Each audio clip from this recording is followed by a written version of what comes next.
ඉච්චා පියතුමනි මම අහන්න හිටියේ දවල් මොන්ටිසෝරි ඇල්ලෙනකොට කවුද අර ඔයා එක්කම වාගේ ආපු අනිත් ළමයා? කවුද? අර නිල් පාට බෑග් එකක් පිටේ දාගෙන ආපු කන්නඩි දාන ළමයා? මට මතක නෑනේ. අර සුදු ඇන්ටි කෙනෙක්ගේ අතේ එල්ලලා මගේ ඉස්සර තිබිච්ච කාර් එක නැග්ගේ. විශ්මිතගේ අම්මා වෙන්න ඇති. විශ්මිත? ඔයාගේ යාළුවෙක්ද? අපෝ නෑ. ඌ වෙන පණ්ඩිතයා. එයාගේ තාත්තා මොකද කරන්නේ?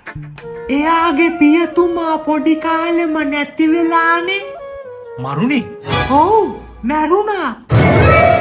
ඔව් මැරුණනේ. මේ විශ්මිතගේ අම්මා තනියම දින්නේ? ඔව් ඒ දෙන්න විතරයි ඉන්නේ.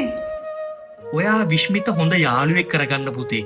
තාත්තත් නැති ළමයානේ. ඒ මොකටද? අපෝ ඌගේ කටත් හරි ගඳයි. විශ්මිත ඔයාගේ යාළුවෙක් කරගත්තොත් මම ඔයාට ගෙන්න දෙනවා රේසින් කාර් එක. රිමෝට් කන්ට්‍රෝලර් තියෙන එකක්. ඔව්.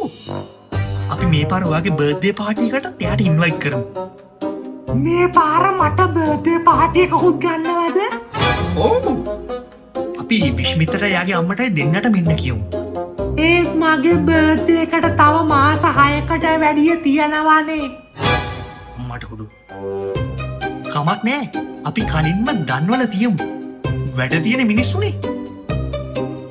හෙට උදේ මොන්ටිසෝරි ගියපු ගමන් විශ්මිතගේ අම්මගේ නම්බර් කිල්ලන් එන්න. මම රෑ වෙලා කෝල් එකක් දීලා ඉන්වයිට් කරලා තියන්නම්. හොඳද?